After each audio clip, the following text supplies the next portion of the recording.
All right, let's move on and continue the conversations around the commodities corridor from agriculture, whether it's coconut, whatever, into our refineries. So those 4 refineries still need a lease of life. And for years, we haven't really agreed what to do with them, whether to concession them, to privatize them, or whatever. Just sell them, whatever we do.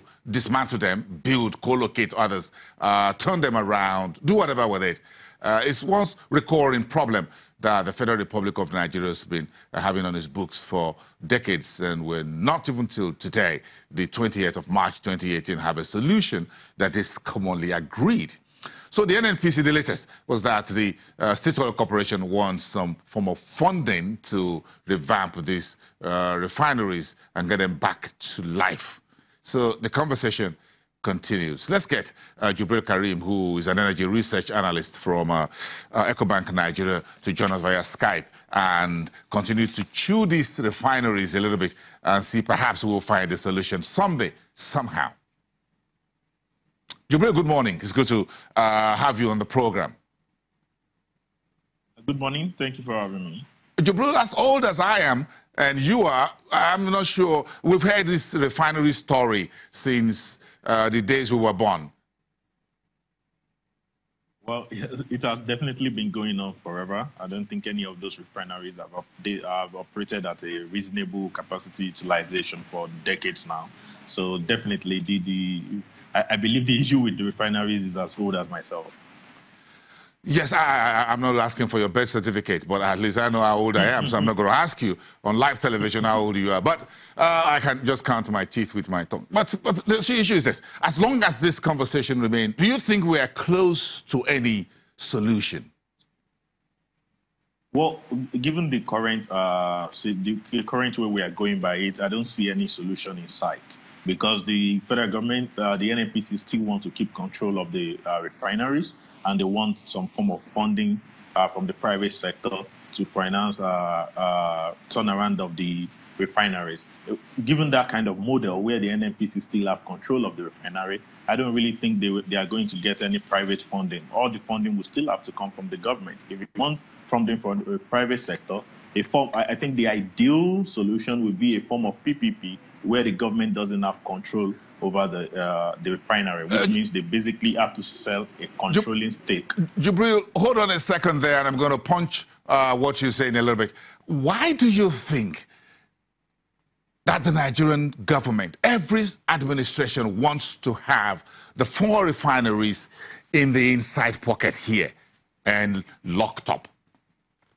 Okay, I think I should put it back to you as a question that how much has been spent by all the previous administration on renovating refineries over the years? That's billions of dollars that have gone on. Yeah, it's called a turnaround maintenance, and it runs into hundreds of millions of dollars. Even billion, if we have to estimate how much have been spent since the return of democracy. So it's kind of an asset that is going nowhere, but because of the emotional attachment to it, it's always easier to say, oh, we want to use this fund for the turnaround maintenance. And at the end of the day, you find out that whatever the turnaround maintenance is, the refinery operates at maybe 25% capacity utilization for 2-3 months, and they're back at their low level again. So I think I don't want to make any accusation here, but I think it's such level of ability to channel a lot of funds to it that makes it a kind of attractive asset to hold on to. Otherwise, there has not been any good reason. There has not been any reasonable reason for the NNPC to continue to want control of the refinery. They've proven over the years that they don't have the ability to even carry out effectively the turnaround maintenance, because if you look at all the amount that has been spent on all the 3 refineries and where they are today, that fund hasn't been spent effectively. Jubril, walk with me here.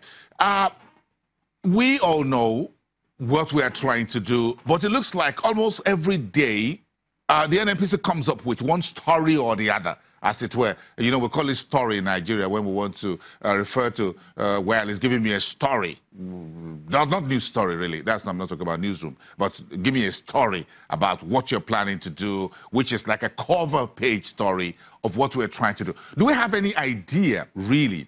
And you are in this business more in terms of being an energy analyst. What exactly is the mindset of the current administration as far as the refineries are concerned? Can you lay your hands on it? Okay, I think just like many other aspects of this current administration regarding the oil and gas industry, it's a flip-flop of decisions. All right. So when the Minister of State came into power as the head of NNPC, his own aura and communication was that the refineries were going to be privatized. Then from there we went back to government is going to continue managing the refinery. Government is going to concession it. Now we are back to government is going to spend money on turning them around. So there haven't been any decisive policy direction regarding the refineries, and that means they continue to gulp a lot of funds. If you look at the NNPC report from December, they are a major source of losses in the for NNPC. So which then brings bring us to ask the question that why continue to hold on to assets that you have not been able to effectively turn around, and they continue to generate a lot of losses for you. You are in the corporate world. You and I in the corporate world. How does it sound to you that every year the NNPC and the Ministry of Petroleum Resources keep getting allocations for those refineries approved by the executive, or sent by the executive, approved by the National Assembly, and yet the refineries are not done? And then the next year it comes into the budget.